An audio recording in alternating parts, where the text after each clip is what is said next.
네, 역대기 하 3장을 보겠습니다.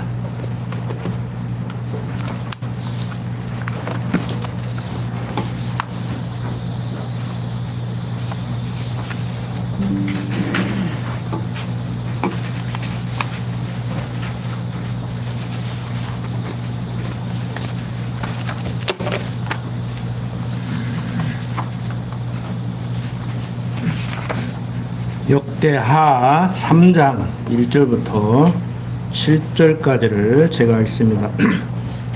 솔로몬이 예루살렘 모리아 산에 여호와의 전 건축하기를 시작하니 그곳은 전에 여호와께서 그 아비 다윗에게 나타난 곳이요 여부스 사람 오르난의 타작마당에 다윗이 정한 곳이라. 솔로몬이 왕위에 나아간 지 4년 2월 초 2일에 건축하기를 시작하였더라. 솔로몬이 하나님의 전을 위하여 놓은 지대는 이러하니 옛적 재는 법대로 장이 60규빗이요 광이 20규빗이며 그 전 앞 낭실의 장이 전의 광과 같이 20규빗이요 고가 120규빗이니 안에는 정금으로 입혔으며 그 대전 천장은 잣나무로 만들고 또 정금으로 입히고 그 위에 종려나무와 사슬 형상을 새겼고 또 보석으로 전을 꾸며 화려하게 하였으니 그 금은 바르와임 금이며 또 금으로 전과 그 들보와 문지방과 벽과 문짝에 입히고 벽에 그룹들을 아로 새겼더라. 자, 오늘 살펴볼 내용은 성전 건축 공사하는 내용, 그리고 성전 건축이 끝나고 찬송과 기도를 하는 내용을 살펴보고자 합니다. 성전 건축 준비를 어떻게 했는가 1장, 2장을 통해서 살펴봤죠. 이미 설계도면은 다윗 시대에 다 나와 있어요. 그리고 재료도 다 준비를 해놨었죠. 그리고 이방 왕들에게 성전 건축을 할 때 어떠한 기술자를 보내주고 또 부족한 것이 있으면은 그들로 하여금 도와주기로 도움을 받기로 그들에게 도움을 받기로 다 약조가 돼 있었죠. 그래서 솔로몬은 왕이 되고 나서 성전을 건축하기 위해서 왕들에게 요구를 했죠. 이방 왕들에게. 그리고 그들은 아버지 다윗하고 한 약속이 있기 때문에 아무리 또 정권이 바뀐 건 아니죠. 지도자가 바뀌었다고 하더라도 약속대로 그대로 이제 도와주게 됩니다. 그래서 드디어 이제 성전 건축을 시작하게 되는데 언제 시작했다고요? 솔로몬이 왕이 되고 나서 2절 솔로몬이 왕위에 나아간 지 4년 2월 초 2일에 건축하기를 시작을 합니다. 자, 솔로몬이 모리아 산에 식양대로 전 건축하기를 시작하죠. 여기에 동원된 인원이 얼마나 된다고 했어요? 지난 시간에 1장, 2장을 통해서 살펴봤죠. 전체 인원이 15만 3,600명이 동원됐는데 담꾼, 집 날르는 사람들이 7만, 벌목공, 나무 베는 사람들이 8만, 감독관이 3,600명이라고 했죠. 많은 인원이 동원돼서 전을 이제 건축하게 되는데 장소는 이제 어디에 건축을 하느냐? 모리아 산에, 그러니까 부지가 성전 건축 부지가 모리아 산이에요. 이 모리아 산은 지금 역대하 3장 1절부터 7절까지를 통해서 얘기하고 있듯이 1절 보면 솔로몬의 예루살렘 모리아 산에 여호와의 전 건축하기를 시작했는데 그곳은 어디라고요? 전에 여호와께서 그 아비 다윗에게 나타났던 곳이에요. 그리고 여부스 사람 오르난의 타작마당이기도 했어요.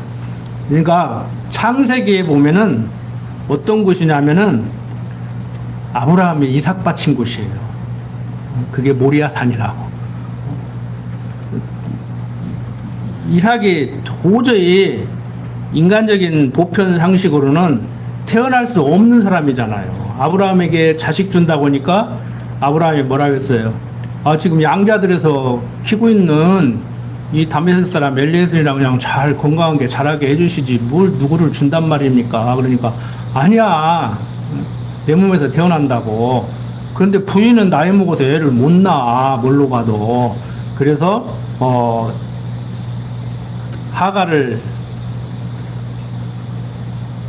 맞죠? 말을 하다가 보면 머릿속에서는 생각을 하는데 입으로 툭하니 엉뚱한 이름이 튀어나올 때가 있어요. 그래서 아들을 낳았는데 그게 누구예요? 이스마엘. 그런데 아니라는 거예요. 그것도 너는 도저히 지금 가능성이 없다고 생각하는 네 부인 사라에게서 태어난다는 거예요. 이게 말이 되냐고. 안 믿어요. 사라도 안 믿어. 그러니까 웃으니까 너 내 말이 웃기냐? 왜 웃어? 그러니까 나 안 웃었는데 너 웃었잖아. 얼마나 황당하면 웃었겠어요. 한국 기독교인들만 못하지. 믿습니다. 주실 줄 믿습니다. 안 주려고 했다가도 막 통성기도 철야기도 금식기도 오고 막 하면은 하나님이 주시는데 그런 하나님으로 배웠죠? 저는 그렇게 배웠었어요. 그렇게 가르쳤었어요. 주려고 준비했다가도 달라고 안 하면 안 준다. 안 주려고 했는데도 밥 안 먹고 금식, 잠 안 자고 철야 떼뭉쳐서 합심 소리 질러 통성 그게 다 한국의 기독교인들의 기도의 모습 아닙니까? 철야기도 금식기도 통성기도 합심기도 요즘은 릴레이 기도도 하죠 이제. 자, 그런데 하나님께서는 도저히 믿을 수 없는 상황을 믿지 않으면 안 되는 상황으로 만들었어요. 그러니까 여러분들 한국 기독교인들이 생각하는 믿습니다 하는 것은 나이 드신 분들한테는 죄송합니다. 영어 모르는 나이 드신 분들 빌리브예요. 빌리브.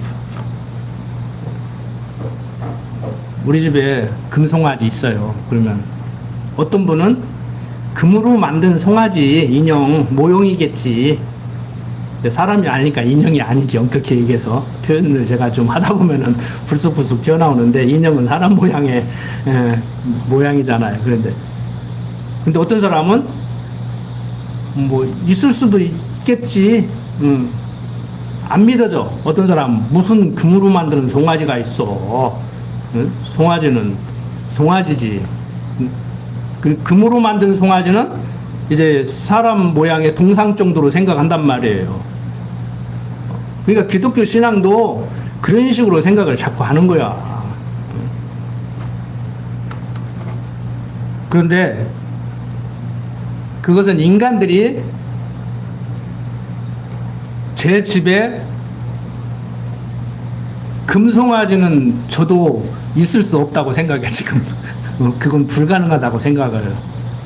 송아지가 그냥 살코기 있는 송아지지 금으로 만든 송아지가 어떻게 있겠어요. 동상 같은 송아지가 있겠지. 그런데 여러분들이 생각할 때 저 사람은 뭐 주먹만한 금으로 만든 송아지라도 평상시 거짓말을 안 하는 사람이니까 있겠다. 뭐 그 정도는 가지고 있을만 하지 하면은 제가 가지고 있든지 없든지 제가 거짓말을 하고 안 하고는 나중 문제고 여러분들이 그래 강 목사는 자기 집에 금으로 만든 송아지가 있다고 하니까 내가 믿을게. 있어. 그래 있어. 그러니까 제 집에 금송아지가 있는 거하고 없는 거하고 상관없이 여러분들에게는 우리 집에 금송아지가 이제 있게 되는 거예요. 나는 집에 금송아지를 가지고 있는 사람이 되는 거예요. 그러니까 실제 있는데 여러분들이 안 믿으면 여러분들에게는 나는 금송아지를 가진 사람이 아니에요. 집에 없는 거예요. 그게 영어 표현으로 believe예요. 믿습니다. 오늘 비가 올 줄로 믿습니다. 네. 그러니까 우스갯소리로 그러잖아요. 어떤 설교자가 아메리칸 인디안들이 기도를 하면은 한국 기독교인들은 기도 응답을 못 받아도 그 사람들은 응답을 받는다고 하잖아요. 우리 젊은 사람들 다 알죠? 에피소드. 아메리칸 인디안들이 어떻게 응답 받겠어요? 올 때까지 기도하니까. 올 때까지 하니까. 한국 기독교인들은 믿음이 없어가지고 기도하면 올라는가 하다가 지쳐가지고 안 해버려. 이게 제가 주일학교 다닐 때 그렇게 배웠어요. 교회학교 다닐 때. 요 성산교회 다녔잖아. 바로 옆에. 장로님들이 기우제 아닌 기우제, 기독교인들의 기우제. 자, 뒷산으로 지금 비 오게 해달라고 기도를 하러 가자. 그러면은 우산 갖고 가는 사람은 유치원생밖에 없다는 거예요. 걔들은 나쁘게 읽으면 세니 같아가지고 교회학교 선생님이 이제 가서 비 오게 해달라고 하면 비가 오니까 올 때 이제 비 안 맞이하니까 우산을 준비한다는 거예요. 근데 나머지 어른들은 아무도 준비를 안 한다는 거예요. 비 오면 비 맞으려고 준비를 안 하는 게 아니라 그냥 안 믿고 가는 거예요. 그냥 가자고 하니까 가는 거예요. 그냥. 자, 그런데 지금 아브라함이 그런 믿음이 있었어요, 없었어요? 없었다니까. 아브라함이 믿음 좋다고 하는데. 근데 믿음은 하나님께서 주시는 선물이라고 그러잖아요. 내가 믿어서 믿는 믿음이 아니라 하나님이 믿어지게 해서 믿는. 믿기 싫어도 믿을 수밖에 없게 되는 거. 그걸 영어 표현으로 faith라고 그래요. faith라고. 그러니까 아브라함이 나중에 어떻게 됐어요? 이삭이 태어나고 대언을 큰 잔치를 베풀었어요. 나로 하여금 웃게 만들었다. 그러니까 도저히 믿을 수 없는 상황을 이건 지금 빌리브라고 하면은 지금 믿고 안 믿고가 문제가 아니요. 내 믿음하고 상관없어요. 아, 애기가 낳는데, 애기가 태어났는데 사라의 몸에서 사라가 애기를 낳는데 그걸 뭐 믿고 말고 그래. 지금 현실인데 상황이 지금 이미 벌어졌는데. 그러니까 아브라함의 믿음과 상관없이 하나님은 약속하고 약속대로 주셔서 믿습니다 하는 한국 기독교인들의 사고와 같은 그런 믿음이 아니고 믿기 싫어도 믿지 않으면 안 되게 믿을 수밖에 없는, 이건 믿음이라는 표현을 사용하면 안 돼요. 그 단어 자체가 한계가 있어. 그렇게 만든다는 거예요. 그렇게. 여러분들도 그걸 경험을 하셔야 예수 믿는 맛이 나. 아직도 믿습니다 하다 보면 지쳐요. 응? 정말 경험을 통해서 나이 한 6, 70 먹으면은 저도 이미 70 넘었지만 70 넘어도 잘 안 되긴 안 되는데 그래도 한 인생 한갑 넘고 그러면은요 어느 정도는 나는 어떻게 될는지 도저히 믿을 수는 없지만 그렇게 된다고 했으니까 되겠지. 내 인생을 살아봐도 그것도 불가능하다고 생각하고 그건 생각지도 못했는데 그 일들이 벌어지더라. 어떻게 될지는 몰라도 되기는 될 거야. 이런 생각을 가져야 그게 정상적인 성경적 기독교 신앙이에요. 근데 세상 사람들은 그것을 어떻게 비판하냐? 기독교인들은 황당하기 그지없다. 수입도 생각 않고 지출을 하면 이제 나온다고 생각하더라. 노후 대책도 생각해 놓지 않고 노후 대책도 세워 놓지 않고, 아니 노후 대책도 해결 못했으면서 하나님이 여호와 이래 예비해 놓고 임마누엘 함께하면서 인도한다고 하더라. 참 막연하고 뜬구름 잡는 소리다. 이렇게 비판을 해요. 그런다고 해가지고 또 노후 대책도 안 해놓고 큰 소리 팡팡 치는 것도 이상해. 계산으로는 안 나오잖아요. 응? 지금 한번 생각해 보세요. TV 같은 데도 광고를 많이 하고 그러는데 지금 70인데 한 20년 더 살아야 돼. 벌이가 없어. 소득이 없어. 자식도 나에게 용돈을 줄 수 없는 형편이야. 내가 도와줘도 시원찮아. 자식이 능력이 없어가지고. 근데 한 달에 100만 원만 써도 1년이면 1200만 원, 10년이면 1억 2천, 2년이면 2억 4천. 대책 있어요? 그냥 믿습니다 하는 거요. 대책이 있는 거요. 진짜 하나님께서 믿어지게 해서 믿는 그 경건의 연습을 통해서 어떻게 될지는 몰라도 확실히 해결된다는 확신이 있어요. 저는 잘 모르겠어. 내 신앙을 솔직히 잘 모르겠어. 내가 믿음이 좋아서 다른 사람들이 볼 때 대책이 없는 사람 같이 살아가는지, 내가 믿음이 좋아서 정말 그러는지 내 신앙 나 잘 모르겠어. 솔직한 얘기. 지난 시간에도 내가 나는 믿음이 없어서 그런 믿습니다는 그게 없어서 빚도 마음대로 못 지고 그렇게 겁쟁이라고 그렇게 신앙이 없다고 그러는데, 그건 내 신앙의 부족함을 설명하기 위한 거예요. 나도 빚지고 살아요. 20년 넘었는데 아파트 부금도 다 못 갚았어. 3,600만 원 대출 받았는데 몇 달 전인가 은행에 대출금 얼마나 남았어요. 그런데 아파트 분양받았는데 23년 됐는데 아직도 2천만 원 남았대. 그래가지고 일시불로 그거 갚는 게 나아요. 조금 아직도 그냥 계속 갚는 게 나아. 그러니까 그걸 선생님이 알아도 판단해야지 나한테 물어보냐고 은행 직원이 그러면서 웃더라고.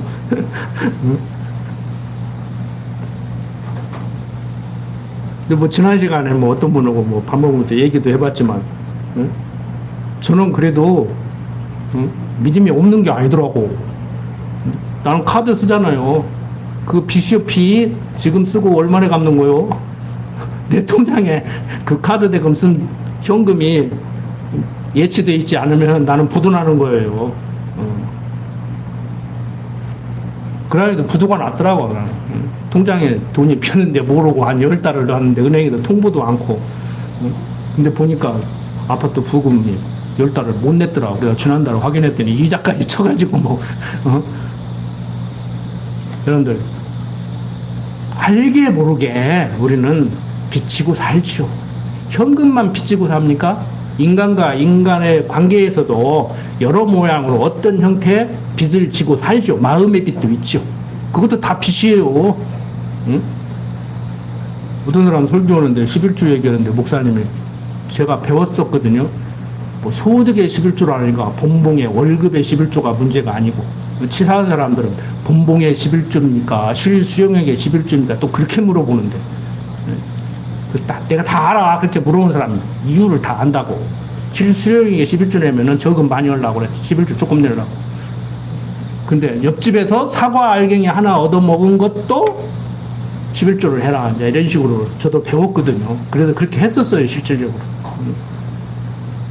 근데 지금 성경을 통해서 하나님께서 왜 성전을 지켜야 하고 무슨 말씀을 지금 우리들에게 해주고 있는가 하면은, 하나님은 약속하면 약속대로 이루신다, 이 얘기를 하는 거예요.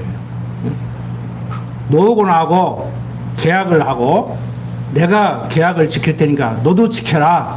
그래서 신학적으로 얘기하면은 신인 협력을 하는 것이 아니고 네 의사와 상관없이 일방적으로 내가 얘기를 했고, 네 믿음과 상관없이 네가 믿든지 안 믿든지 내가 그것을 이루어 나가서 지금 제가 서론적으로 말씀을 드린 빌리브인 그런 믿음이 아니고, 그건 네 생각이고, 내가 페이스인 믿을 수밖에 없는, 믿지 않으면 안 되게 만드는 그 상태까지 너를 이끌겠다는 거예요. 지금 그걸 해주는 거란 말이에요.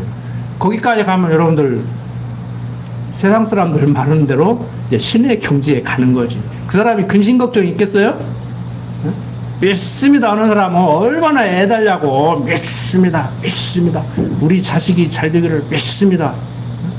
그래서 제가 그러잖아요. 자식 무엇을 만들려고 계획 세워놓고 밀어붙이고 애들 스트레스밖에 오고 그러지 말고, 하나님께서 내 몸을 통해서 내 가정을 통해서 이 땅에 있게 한 이 내 자식은 어디에 어떻게 사용하시려고 이 땅에 보냈는가.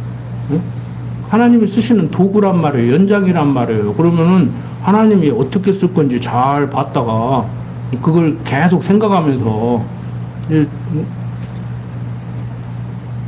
내가 할 일이라고 하면 뭐라고 그랬어요? 답 다 알고 계시죠? 다른 생각 오지 말고 밥 잘 주고 옷 사주고 아프면 병원 데리고 가고, 그거 이상 하지 말라고 그랬잖아요. 애들 성적표도 보지 말라고 그랬잖아. 난 진짜 그렇게 켰다니까. 학원 안 보내고 켰다고. 보내기는 보냈어요. 어떤 학원? 태권도 학원. 딸이지만 태권도 학원. 물론 그렇게 안 한다고 해서 또 너무 위축되고 기죽고 나는 믿음이 없는가 보다, 또 그렇게 어떤 방법적으로 제가 지침을 주는 것까지도 그렇게 받지는 마십시오. 저는 제 얘기하는 거라니까. 저같이 안 했다고 뭐라고 하는 게 아니에요. 저는 그랬다고. 이게 친구들은 그래요. 너는 신념이 강하다. 한다면 하는 사람이다. 근데 아니요. 나도 한다면 하는 사람도 아니고 하고 싶어도 못 한다니까. 능력이 없어서. 제가 계속 강조하는 게 그거잖아요. 하나님은 어떤 분이시냐? 나는 어떤 존재냐? 내가 아무리 하려고 해도 하나님이 못하게 하면 못하고, 내가 아무리 안 하려고 해도 하나님이 하게 하면 할 수밖에 없다. 그 과정은 어떻게 전개될지는 모르지만 그걸 내가 확신하고 있는 사람이라니까. 자, 어쨌든 간에 아브라함이 이삭을 바쳤던 그곳, 그리고 솔로몬의 아비 다윗에게 나타났던 그곳, 그리고 다윗이 인구조사를 해서 백성들을 7만 명이나 죽게 만드는 그 후에 하나님께 번제를 드리고 용서를 빌었던 그곳, 바로 그곳이 지금 성전의 터예요. 뭔 얘기를 하려고 하는 거겠어요? 왜 거기에 성전을 지켜야 하는 거겠어요? 인간들의 생각과 행동과 어떤 방법과 상관없이 하나님은 천지만물을 지으시고 섭리해 나가는 여호와심을 백성들에게 알게 하려는 어떤 방법으로 성전을 지켜야 하고 거기에 하나님의 이름을 두고 거기에서 제사를 드리게 하는 거예요. 자, 성전 제사가 어떤 의미가 있다 그랬어요? 성전이 어떻게 해서 지금 지어지는 거예요? 성전 전에는, 지금까지는 장막이에요. 지금 성전 이제 공사 시작했어요. 그러니까 요즘 장막 성전하는 그런 교파도 있잖아요. 이단으로 우리가 정죄를 하고 있지만 그 사람도 성경적이라고 그래요. 장막 성전이라고. 그러니까 예배당을 놓고 성전하는 그런 정통 교회라고 하는 그 사람들보다 차라리 장막 성전을 얘기하는 사람들이 더 성경적일 수 있어요. 그게 성경적이라는 얘기가 아니고. 그러니까 지금 예루살렘 성전이 세워지기 전까지는 장막에 있었죠. 성전은 어떤 의미의 단어냐면은 성스러운 집이라는 뜻이에요. 왜 성스럽냐? 거기에 하나님의 이름을 뒀기 때문에. 그러니까 그걸 보고 거기에 하나님이 계시다는 얘기가 아니고, 우리가 생일을 축하하고 추도 예배를 하고 하는 것도 무엇 때문에 그래요? 그 정체성 때문에 그런 거거든요. 내가 태어났다. 생일 모르면 안 태어난 거예요? 생일잔치 안 하면, 생일 모르면 아버지 없는 거예요? 그리고 추도식 안 하면, 제사 안 지내면 부모 없는 거예요? 어머니 뱃속에서 날 때가 안 되는데 엊그저께 그 상담 프로그램 보니까 7달 만에 애를 꺼냈더라고. 애 몰라요. 엄마 몰라. 그리고 바로 그 자리에서 엄마는 죽는 일도 벌어져. 아버지 돌아가신 다음에 엄마 뱃속에 있다 태어나도 아버지 얼굴 모르는데, 엄마 뱃속에 있다가 엄마가 죽게 생기니까 애는 꺼냈고 어머니는 그 자리에서 죽었는데 얼굴 본 적이 없어요. 어머니 뱃속에 있었어도. 그러면 부모 없는 거냐고. 부모를, 얼굴을 한 번도 못 봤으니까. 우리 신앙도 마찬가지예요. 하나님 본 적 있어요? 성경에 보니까 하나님 직접 보면 다 죽는데, 그래서 오늘 볼 수도 없어. 근데 믿는 거 보니까 참 희한하지. 안 믿는 사람들이 볼 때는 우리가 완전히 세뇌가 됐든지 바보 천치요. 뭔가가 부족하니까 믿지.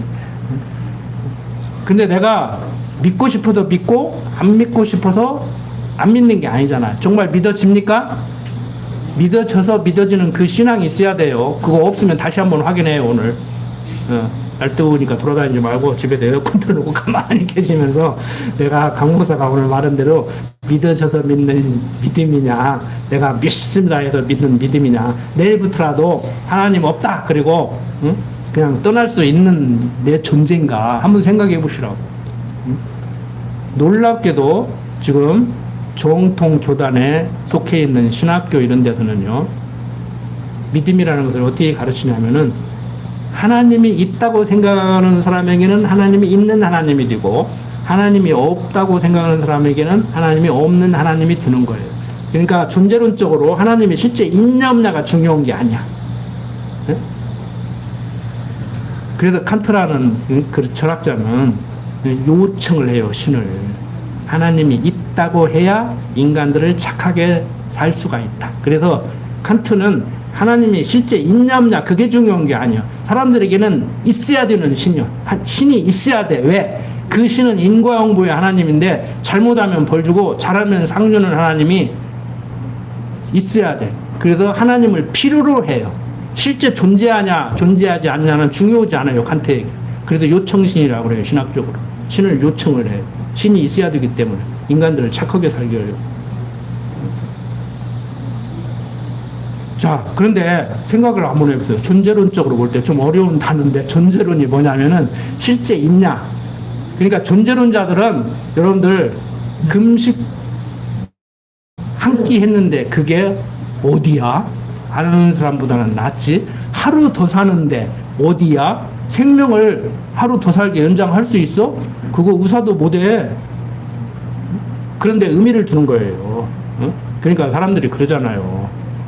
뭐가 어쩌다 뭐 이성이 좋다고. 그러니까 하루 더 사는데 의미를 두는 거예요. 근데 현대인들이 이제 암 말게 돼가지고 그 강력한 진통제를 써도 고통을 견디기가 힘든데 그렇게 살아야 되느냐, 이제 이런 것 때문에 갈등을 느끼고, 뭐 신학계와 의학계와 뭐 법조계가 다 모여서 안락사를 할 건가 않을 건가, 안락사를 시킬 건가 안 시킬 건가 의논을 하고 뭐 해야 된다, 이런 논란이 벌어지기도 하는데, 실제 존재하면 내 믿음과 상관없이 존재하는 거잖아요. 내가 못 믿는 거지. 우리 집에 주먹만은 금으로 만드는 송아지 모형이 있는데, 실제 있는데 여러분들이 안 믿는다고 이게 없고 믿는다고 있냐고. 없으면 없는 거고 있으면 있는 거예요. 근데 있는 걸 있다고 믿어야지 없는 걸 있다고 믿어. 그러니까 사기당하는 거예요. 돈 꿔주면 1,000만 원 투자하면 월 100만 원을 주는데 주잖아. 2달, 3달 줬잖아. 그러니까 사기당하는 거예요. 1,000만 원 주고 300만 원 이자로 받고 700만 원 띄면 얼마 손해요?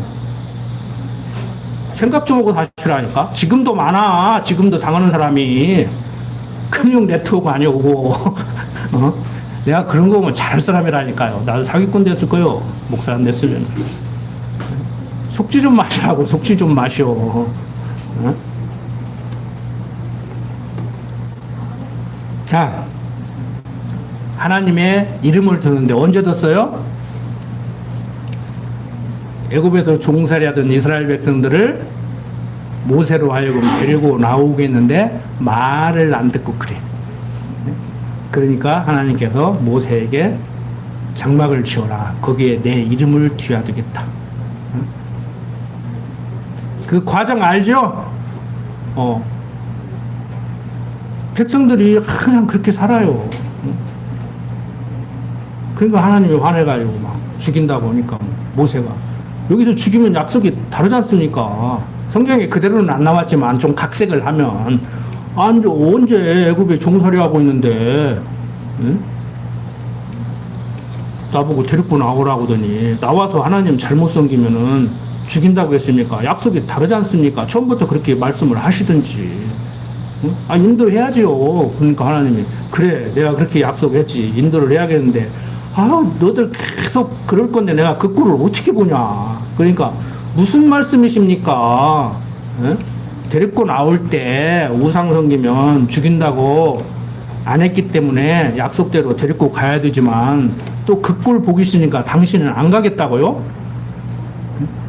그 꼴을 보셔도 당신이 약속대로 인도하시니까 같이 인도하셔야 되죠. 그리고 그 꼴 보기 싫다고 당신은 안 간다고요? 아니에요. 당신도 가야 되죠. 우리를 데리고 나온 이유가 뭔데요? 가나안 땅에 들어가서 당신만 섬기려고 데리고 나왔는데 약속을 했으니까 우리는 보내도 당신은 안 가겠다고? 그러면 우리가 가는 의미도 없지 않습니까? 이제 각색을 한 거예요, 제가. 재밌게. 그러니까 하나님이 그렇지 나도 가야겠지. 그러면 너들 항상 나 잊어버리고 응? 그 모양으로 사놓으면 내가 그 꼴 보기 싫으니까 나 안 잊어버리게 장막을 쳐라. 거기에 내 이름을 둬야 되겠다. 응. 그러고 가는 거예요. 응? 그러고 가면서도 낮에는 구름이 덮어가지고 하나님을 위해서 못 보실 거야. 밤에는 깜깜하니까 못 보실 거야. 장막을 치고 그 밑에 들어가가지고 장막 쳐가지고 차일로 가렸으니까 하나님 우리 못 보실 거야. 그러고 살아요. 이스라엘 백성들 고약하죠. 여러분들은 안 그런데. 여러분들은 안 그러시죠? 나는 그러는데. 정말 하나님이 주무시지도 않고 졸지도 않고 일거수일투족을 지켜보면서 나를 지금 인도하고 있다고 확신합니까? 여기도 공갈치면 여러분들 꼼짝 못 하는 거예요, 이제. 예수 믿어? 맞아? 예수 믿는 사람이 그렇게 살아도 되겠어? 이러면 이제 꼼짝 못 하는 거예요, 이제. 근데 논리적으로, 이론적으로, 하나님을 아는 지식으로 무장이 돼가고, 헬라어로 기노스코라고 그랬잖아요.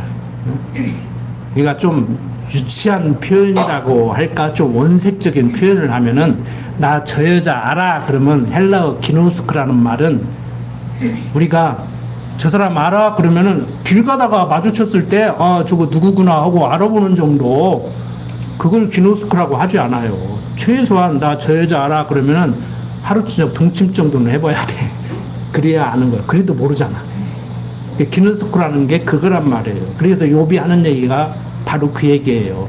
귀로만 들었던 하나님, 내가 눈으로 봤습니다 하는 거예요. 그게 아는 거예요. 그러니까 안다고 좀 하시지 말라니까. 성경까지라도 알아간다, 배워간다, 이제 조금 알겠다. 아, 내가 생각해도 나를 돌아보니까 내가 조금 큰 것은 같다. 나는 아는데 너는 모르잖아. 이러고 덤비지 말라고. 아, 성경은 지난 시간에 말씀드렸지만 성경은 나보다 남을 낮게 하라는데 어찌 자꾸 상대를 막 깔아뭉개려고 하냐고. 아무리 속으로 내가 봐도 진짜 나보다 모자란 것 같아도 말은 하지 마. 속으로만 생각해. 근데 속으로만 생각해도 안 돼요. 진짜 나보다 남을 낮게 여겨야 된다니까. 언젠가 말씀드렸죠. 뭐 독일 사람이라고 다 그러겠습니까만은 독일 사람들이 굉장히 합리적인 사람들이에요. 굉장히 재밌는 사람들이야. 자동차를 고치고 있는데 7살짜리 아들이 와서 아빠 뭣도 좀 한번 봐봐. 그러면 우리나라 사람은 어떻게 해요? 저리 가! 네가 뭐 한다고. 근데 조금 이제 뭔가 배운 아버지들은 아들을 이제 이렇게 조금 인정을 해주면서 아들의 그 어떤 교육적인 목표를 달성하기 위해서 그래 거기도 한번 볼까? 이렇게 지나가는 말로 그렇게 한다는. 근데 독일 사람들은 진짜 본대요. 진짜 본대 거기를. 아무리 아무것도 모르는 애 같지만 무슨 생각으로 왜 그 말을 하는지는 몰라도 내가 미처 생각 못했을 수가 있잖아요. 거기를 본다는 거예요. 아들 말을 듣고. 뭐 다 그러겠습니까? 보편적인 사고방식들이 그런다는 것이지. 이런 걸 보고 이제 교육학적으로 방법론을 배우는 거예요. 우리도 조금씩 뭐가 뭔지는 모르지만. 절대 여러분들 요즘 내가 방법론적인 얘기를 가끔 말씀을 드리는데 기회만 있으면 말씀을 드리는데 너무 원론적으로만 가르치니까 방법을 너무 잘 모르는 것 같아. 응용을 잘 해야 되는데. 애들한테 함부로 네가 뭐 한다고 그런 소리 하지 마세요. 애들은 저리가 하지 마세요. 명절날 모이면 애들은 애들끼리 가서 놀아 이런 말 하지 마시라고. 부모들 얘기하는데 모여서 대화도 하고 듣기도 하고 그래야 언어가 발달해요. 사고방식이 달라진다고. 뭐 애들이 뭐 하냐고 그러는데 그 어른은 잘하라 그렇게? 애들만 묻은 소리 하는데. 응? 자, 여기에다가 성전을 짓는 것은 하나님이 약속대로 이루는 여호와심을 기억하게 하려는 한 방편이에요. 나머지는 이제 막 서론에서 길게 말씀을 드렸기 때문에 뭐 구구절절해서 설명을 않고 넘어가겠습니다. 그런데 참 세상적으로 볼 때 안타까운 곳이 현재 거기가 어디예요? 예루살렘 이슬람교 모스크 사원이야. 응? 알 아스카 모스크라고 해가지고 예루살렘 성전 터를 성전이 다 허물어졌는데 모스크 돔으로 확 뒤집어 씌워가지고 지금 천주교나 개신교인들, 유대교인들이 가서 접촉할 수 있는 곳은 어딘 줄 아시죠? 가보신 분들도 있잖아요. 통곡의 벽. 예루살렘 성전이 다 무너졌는데 그 벽 한쪽이 남아가지고 거기 가서 다시 솔로몬 성전을 재건할 것을 소망하면서 거기 가서 기도를 하는 거예요. 그러니까 세상적으로 보면은 유대교인들 거기 성지에 유대교인들 가서 벽에다 손대고 기도해. 천주교인들 가서 손대고 기도해. 개신교인들 가서 손대고 기도해. 자, 이스라엘 백성들은 지금도 다시 솔로몬 성전을 거기에 재건하겠다고 하고 있어요. 그것을 이 이슬람 교도들이 다 알고 있어. 아랍 족속들이 다 알고 있어. 그러니까 이스라엘에서 별소리를 다 해도 안 믿어요. 왜? 그게 핵심이거든. 이스라엘 민족들에게 핵심은 예루살렘 성전 재건하는 거예요. 그러니까 예수님이 이 성전을 얼라 내가 3일 만에 세우리라 한 얘기를 귀담아 듣지를 않은 거예요. 그게 뭔 말인지를 지금도 모르고 있는 거예요. 중동 전쟁 언제 끝나겠어요?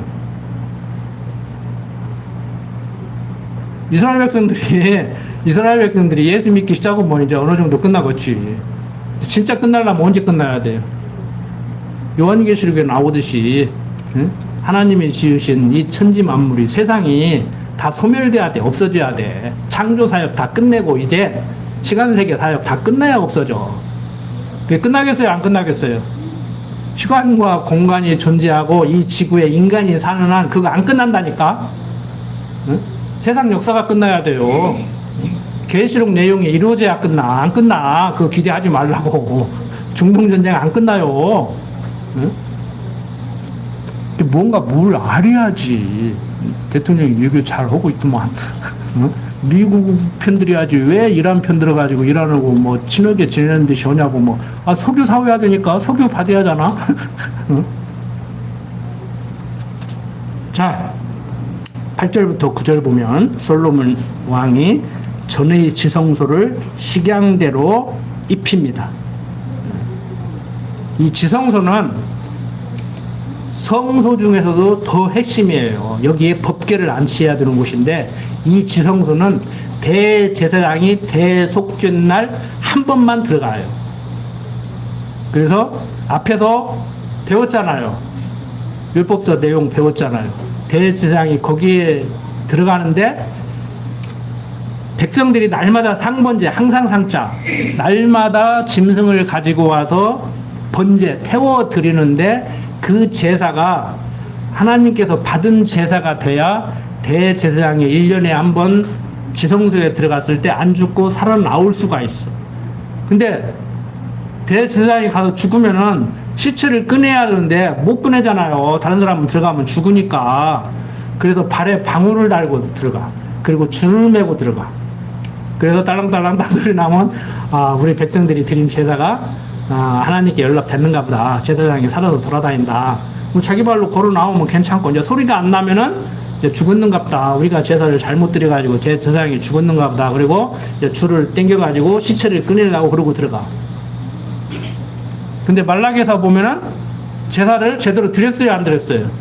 말라기에서 뿐만이 아니고 지금 우리가 공부하고 있는 역사서 내용을 보면은요, 백성들이 제사를 안 드려. 당장 솔로몬부터도 자기 손으로 지은 이 성전에 이방 여인을 1000명이나 두고 이방 여인들이 가지고 있는 우상의 전각을 만들어 버렸다니까. 우상으로 가득 채워버렸어요. 하나님 안 섬기고. 근데 성경에 보니까 제사 잘못 드리면 대제사장 죽는다 했는데 대제사장이 죽은 일이 있어요, 없어요? 한 번도 없어. 한 번도 없다고. 그러니까 그 제사와는 상관이 없다는 얘기죠. 상관이 없다는 얘기예요. 이것만 얘기하면 또 길으니까 여기서 멈추고. 자, 고린도서에서 그 얘기를 하고 있어요.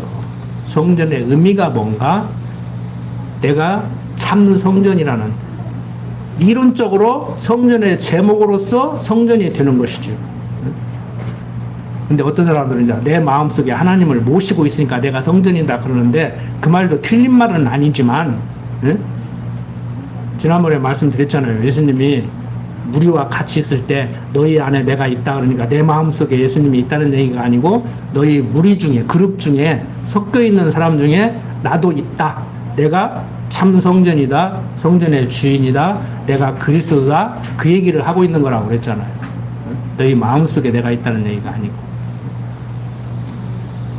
자, 이렇게 하나님께서 그 백성과 함께 하실 새 예루살렘 성전에 대한 예표로서 모형과 그림자로 성전을 지어주는 거란 말이에요. 그래서 예수님이 이 성전을 헐라. 이 성전의 의미가 유대인들에게 어떤 의미인데 예수님이 그때 당시에 이단하란 말이에요. 예수님은. 그래서 십자가에 못 박아 죽이잖아요. 유대인들이. 그런데 이 성전을 헐라. 그러니까 때려 죽이려고 했더니 내가 3일 만에 다시 세우리라. 그러니까 저거 돌았구나. 그리고 죽이지도 않아. 그것 때문에. 나중에 죽이기는 하지만. 그런데 그건 주님의 몸된 교회가 세워질 것을 영원한 나라, 하나님 나라, 천국에 대한 모형과 예표로서 그림자로 보여주는 건데 유대인들은 지금도 그 성전을 세우겠다고 지금 얘기를 하고 있잖아요. 그러니까 유대인들이 할 일은 예수를 그리스도로 받아들이는 거예요. 믿는 거예요. 근데 그게 지금 안 되고 있지. 감사한 것은 로마서 기자가 얘기했듯이 우리가 믿고 있는데 우리는 어떻게 해서 믿었어요? 내가 잘나서 믿었어요? 유대인들을 시기나게 해서 유대인들 예수 믿게 하려고는 한 방편으로 이방인은 우리를 먼저 구원해서 유대인들 믿게 하려고. 그러니까 우리 예수 믿게 하는 것도 인간적으로 보면 유대인들 예수 믿게 하려고는 한 방편이에요.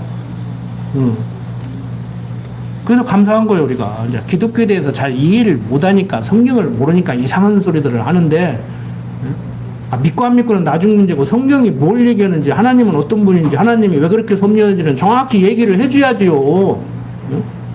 그래야 정치인들이 외교관이 중동 전쟁을 어떻게 바라볼 것인지 이란과 관계를 어떻게 정립할 것인지 미국과의 관계를 어떻게 조율할 것인지를 생각을 해야지. 그걸 모르고 어떻게 모르고 성경을 알아야지. 성경을 알아야 된다니까요. 변호사들도 성경 알아야 돼. 국회의원들도 성경 알아야 돼요. 의사들도 성경 알아야 돼. 예술가도 성경 알아야 돼요. 예술이 뭔지를 모르는데 어떻게 예술가가 돼? 예술로 활동을 해? 그림이 뭔지를 모르는데 어떻게 그림을 그리냐고. 노래가 뭔지를, 음악이 뭔지를 모르는데 어떻게 노래를 부르냐고. 노래 부르는 기계지. 인터넷 보니까 AI가 더 잘 불러? 작곡도 온다고 하잖아, AI가. 하나님 모르면 엄격히 얘기해서 진정한 의미로 그 일을 할 수가 없어요. 그러니까 돈벌이 수단으로 다 잡는 거예요. 말은 뭐 불쌍한 사람, 뭐 억울한 사람, 왜 변호사 되냐, 판사 되려고 하냐, 그러면 억울한 사람 뭐 하려고, 왜 의사 되려고 그러면 뭐 가난하고 막 병든 사람 고쳐주려고 그러는데, 진짜 그래? 다 돈 벌으려고 그러지. 예술가들까지 가도 돈 벌으려고 하는데, 목사도 돈 벌으려고 그래? 직업으로 덤벼들어? 목사들도 노조 만들었어요?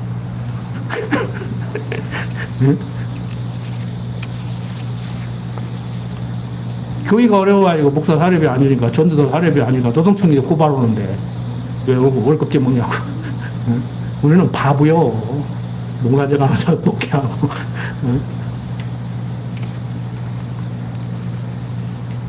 그런데 솔로몬 왕이 전의 지성소를 식양대로 정금으로 입히고, 그 다음에 지성소 안에 두 그룹 형상을 새겨서 금으로 입히죠. 그러고 나서 이제 15절부터 17절 보면 전앞의 두 기둥을 만들어서 야긴과 보아스라고 이름을 짓는데, 두 기둥도 이제 의미가 있죠. 뭐 건축을 하니까 앞에 통상 현관에 들어가면 양쪽에 두 기둥 딱 이렇게 세우지요. 그러니까 단순히 건축의 기법이라고도 할 수 있지만 거기에 이제 의미를 부여하고 거기에 이제 또 이름을 지어주지요. 그 야긴이라고 하는 것은 원문으로 그가 세우리라는 뜻이에요. 그러니까 그 건물을 보고 그 기둥을 보고 야긴이라고 이름을 붙인 그 기둥을 보고 백성들은 뭔 생각을 해야 되냐면은 뭐 기둥이 크다, 뭐 건축 기법이 이러구나, 아름답다, 웅장하다, 높다 이렇게 그런 생각을 하면 안 돼요. 그걸 보고 하나님이 세웠다. 이건 하나님의 집이다. 하나님의 이름을 넣었다. 그래서 다윗이 성전 지으려고 하니까 그랬잖아요. 야, 네 집이나 짓든지 말든지요. 응? 내가 내 집 하나 못 져서 내가 내 집 안 지켰냐? 내가 있을 곳이 없어서 지금 너 내 집 지어주겠다고 그러냐? 그 쌀데기 없는 소리 좀 말고 네 집이나 지어. 응? 실제 다윗이나 솔로몬이나요. 성전은 한 7년 걸려서 짓지만 저들 집은 막 10년도 넘게 줘. 더 좋게 줘. 뭐 말이 좋아서 목사들이 성전도 지켜야 되네, 목사가 사택을 가지면 안 된다는 식으로 얘기까지를 하는데 현재 한국교회에서 지금은 그런 것도 없어졌어요. 옛날 목사들 70년대 80년대 목사들 다윗같이 훌륭한 사람도 솔로몬같이 훌륭한 사람도 저 집 짓는데 오히려 더 투자한다니까요. 성전보다. 성전 중심으로 살 때요. 하나님이 현현할 때요. 막 직접 나타나서 막 죽일 때요. 그런데도 그런다니까.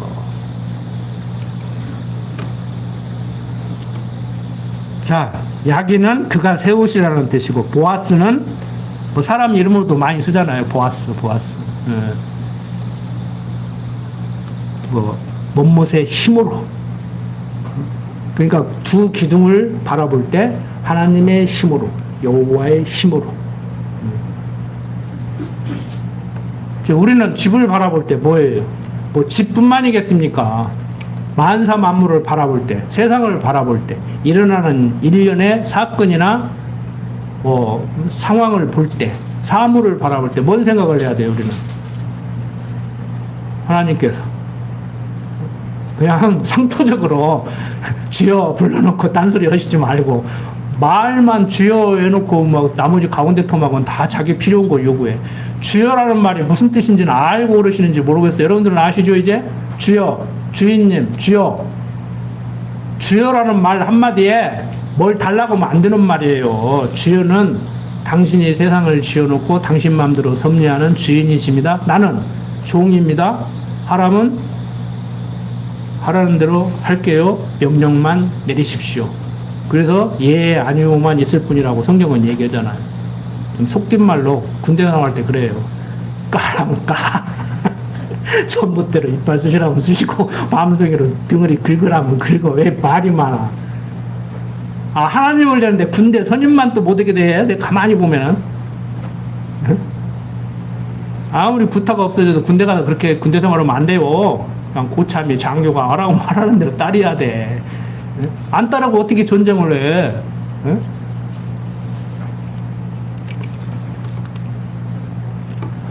자, 성전을 쳐다볼 때 지금 예배당은 성전이 아닙니다. 구약의 성전이 예배당이 됐다고 해갖고 이름까지라도 성전이라고 붙였는데 그건 가톨릭적인, 우리 개신교는 가톨릭은 지금 성당을 성전이라고 생각을 하더라도 우리는 그렇게 생각을 안 되고, 여기는 성경 가르치고 교제 나누는 한 장소일 뿐이고 공간일 뿐이고, 우리는 구약의 성전이 어디로 가요? 그리스에게로 가고, 우리는 그의 한 제목으로서 지체 개념으로 가야 돼요. 그래서 우리 하나하나가 성전의 제목이고, 근데 그냥 성전 그러면 성전 그러지, 건물 그러면 건물 그러지, 건물 기둥, 건물 석가래, 건물 창문 이렇게 얘기 않잖아요. 그것같이 우리도 고린도에서 하는 얘기가 바로 그 얘기예요. 우리도 참 성전이에요. 그리스도의 지체로서 성전. 그리스도가 머리가 되고 나는 그의 지체가 되고. 그러니까 내 이름을 높이는 것이 아니고 그리스도가 높아지고 하나님이 높아져야 되죠. 자, 간단히 말씀을 드리고 이제 4장 넘어가 보면은 솔로몬 왕이 노스로 단과 바다를 정한 식양대로 이제 만들게 되죠. 그 다음에 여기에 한번 읽어볼까요? 솔로몬이 또 노스로 단을 만들었으니 장이 20규빗이요 광이 20규빗이요 고가 10규빗이며 또 바다를 부어 만들었으니 직경이 10규빗이요 그 모양이 둥글며 그 고는 5규빗이요 주위는 30규빗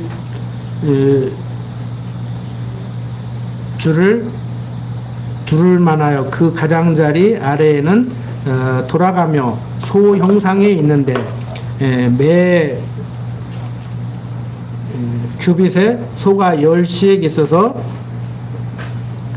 바다 주위에 둘렸으니 그 소는 바다를 부어 만들 때에 2줄로 부어 만들었으며 그 바다를 12소가 바쳤으니 셋은 북을 향하였고 셋은 서를 향하였으며 셋은 남을 향하였고 셋은 동을 향하였으며 바다를 그 위에 놓았고 소의 뒤는 다 안으로 두었으며 바다의 두께는 한 손 넓이만 하고 그 간은 백합화의 식양으로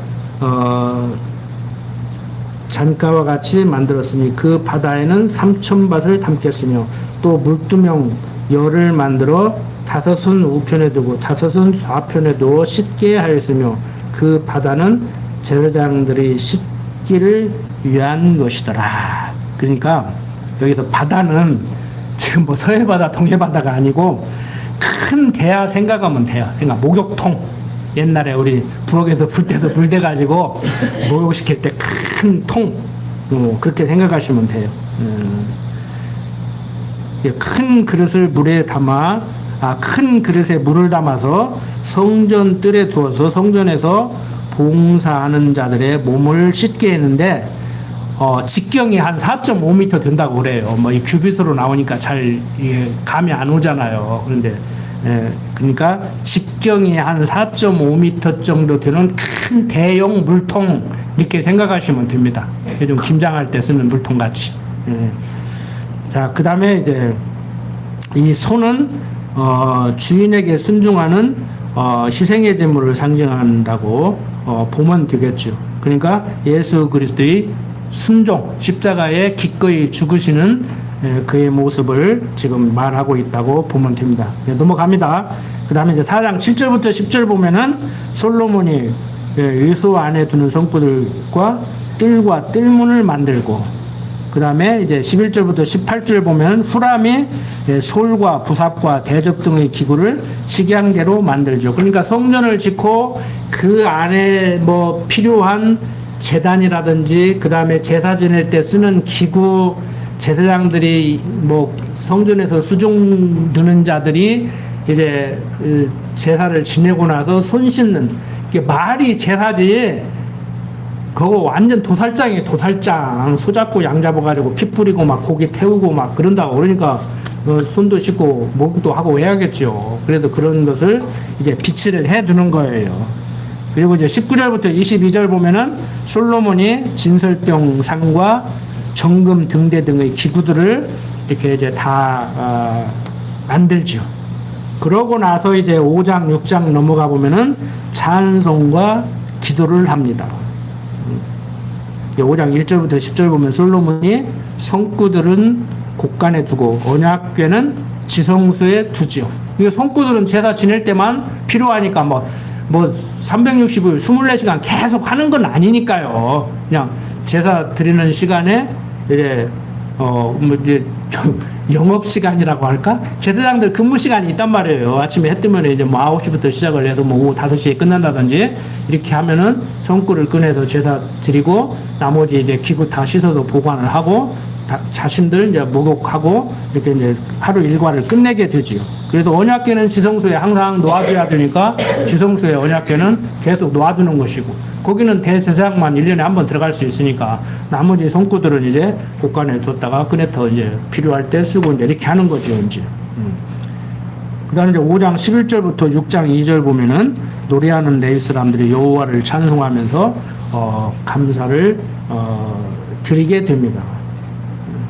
그리고 이제 마지막에 3절부터 11절 보면은 솔로몬이 회중에게 여호와의 언약이 성취됨을 선포하죠.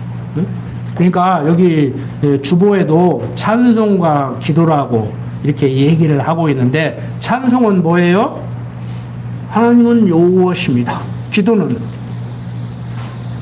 하나님은 여호와시기 때문에 정말 당신이 당신 뜻대로 성전을 약속하고 약속대로 성전이 있게 해주고 우리들로 하여금 거기에서 제사를 지내야 된다고 하더니 우리로 하여금 성전을 짓고 거기서 제사를 드리게 했습니다. 그러니까 찬송과 기도를 성경적으로 재정립을 한다고 하면은 찬송은 하나님은 여호와십니다. 하나님은 당신 뜻대로 하시는 분입니다. 하나님은 당신 뜻대로 하셨습니다. 하셨군요. 이게 찬송이에요. 그러니까 할렐루야. 저는 기도는 당신 뜻대로 하십시오. 그러니까 당신 뜻대로 하시라고 해서 하고 하시지 말라고 해서 안 해요. 당신 뜻대로 하시는 분이기 때문에 성경적 기도는 당연히 당신 뜻대로 하라고 해야죠. 우리의 의사와 상관없이 하나님은 당신 뜻대로 섭리하시는 분이라니까요. 그러니까 기도는 하나님 당신 뜻대로 하십시오. 찬송은 당신 뜻대로 하시는 분이기 때문에 당신 뜻대로 하시라고 했더니 정말 당신 뜻대로 하셨네요. 할렐루야. 찬송과 기도가 끊이지 않아야 돼요. 찬송과 기도가 끊이지 않는 사람은 범사에 감사한 마음으로 살겠어요? 안 살겠어요? 맨날 욕구불만으로 뭐 달라고 하니까 응? 불만이 해결이 안 되니까 욕구가 충족이 안 되니까 불평불만을 하는 거예요. 그러니까 감사를 못 하는 거예요. 그러니까 주면은 조금 감사했다가 조금 하면 싫어했다가 그러고 살잖아 우리가. 응? 저부터도 그러고 사는데 시시때때로 그냥 순간순간 거기에 빠져가지고 산다고. 강론도 잘 들으셔가지고 잘 들어도 안 되는데 강론도 잘못 들어? 이번에 지난주에요 상아가 한 말을 듣고 우리 성도님들도 그럴 거야 이런 생각을 했어요. 그러기도 하더라고. 가만히 사적으로 얘기를 하다가 보면 상아가요, 야 엄마 오는가 보러 가자 그러니까 자전거를 타고 할머니 오고 나가는데 막 쏜살같이 가는 거야. 그러니까 할머니가 이제 그 라인도 너무 과부하는데 얼마나 기겁을 하겠어. 큰 도로를 자전거를 타고 가니 따라가지도 못하고 뛰어가도 못 따라가는데 자전거를 타고 가버렸으니 이게 집에 와가지고 상아가 죽으라고 그냥 자전거를 타고 엄마 기다리러 갔다 그랬더니 상아가 뭐라고 했게요? 할머니가 자기 보고 죽으라고 했다. 죽으라고 자전거를 타고 엄마 오는가 보러 갔다 그랬더니 상아가 와서 막 울먹을 먹으면서 엄마 할머니가 나보고 죽으라고 했어. 여러분들 강론 잘못하면 그렇게 들어. 그래도 나 들으라고 했다는 사람은 그래도 괜찮은 거요. 아무 기입사 들으라겠다고 그런다니까. 그러면 여러분들 들으라고 하지 누구 들으라고 했어? 응? 강론 들으러 왔지 뭐라고 오셨어? 강론 잘하는가 평가하려고 오셨어? 참 어다르고 아다르다고요. 나에게 주시는 말씀. 저는 지금 저 얘기하고 있습니다. 제 얘기하고 있고 저 얘기하고 있습니다. 집에 가서 또 들어요. 여러분들 그 유치하게 특히 그냥 여시같이 하고 나를 때리고 있다고 그런 소리 하지 마. 내가 할 일 없었고 여러분들 때리고 있냐고. 내 앞가리 모기도 바빠 죽겠구만. 그럴 정신도 없고 그러고 싶은 마음도 없어요. 마음이 불편한 사람이 상대 때리고 살지. 내 마음이 편한데 상대를 위로해주고 어루만지고 호응하고 그러고 살고 싶지 누가 상대를 때리고 싶어요. 여러분들 먹을 것과 입을 것이 있은족 족한 줄 알려고 하는 말씀이 내 것이 되면은 욕구불만 없어져요. 여러분들 긍정적 사고라고 부정적 사고를 하지 말라고 하는데 긍정적 사고, 부정적 사고도 내 맘대로 안 돼요. 하나님을 여호와로 아는 지식으로 무장이 되고 그것이 내 것이 됐을 때 긍정적 사고를 하는 거예요. 그런데 현대인들이 그게 안 되니까 방법론적으로 자꾸 전문가들이 나와가지고 뭐 웃음치료사, 울음치료사 그러는데 내가 도대체 웃음치료가 얼마나 효과가 있는가. 효과를 부정하는 사람은 아닌데 울음치료가 더 낫다고 그러는데 웃음치료하고 울음치료 뭐 받고 싶은 사람은 받으십시오. 뭐 교회 와서 설교 듣고 해결이 안 되는데 가서 해결이 되면 웃음 급한 대로 해야지. 병원 다니는 것보다 낫잖아. 가서 약 먹는 것보다 낫잖아. 그 마약들은 약 먹는 것보다 낫잖아. 근데 웃음 치료하면은요, 긍정적 호르몬이 촉진된대요. 분비가. 웃음 치료를 하면은 긍정적 호르몬이 촉진이 된대요. 잘 나오는 거야. 근데 그게 맞은 얘기인지 틀린 얘기인지는 모르겠는데, 그것을 하는 전문가들 얘기가 헛웃음을 웃고 가식적인 웃음을 웃어도 뇌가 속아가지고 호르몬을 내보낸다네? 뭐 그러든지 말든지, 뭐 전문가들이 그렇다니까 나는 그걸 연구를 안 해봐서 모르겠어. 그 사람들이 그렇게 얘기를 해. 헛웃음이라도 웃으면 뇌가 속아가지고 진짜 기뻐서 웃는 줄 알고, 진짜 기뻐서 웃으면 호르몬이 나오는데, 헛웃음이라도 웃으면은 좋은 호르몬이, 나를 좋은 긍정적 사고를 하게 하는 호르몬이 나온대요. 그러면 울음 치료는 뭐냐면은 스트레스를 받아서 부정적 호르몬이 나와가지고 몸을 지금 망가뜨리고 정신을 망가뜨리고 있는데 눈물로 그게 배출이 된대. 그럼 어떻게 해야 되겠어? 긍정적 호르몬 나오게 하려면 웃어야죠. 부정적 호르몬 빠지게 하려면 울어야 되죠. 울다 웃다 해. 울다 웃다 하면 그걸 우리가 뭐라 그래?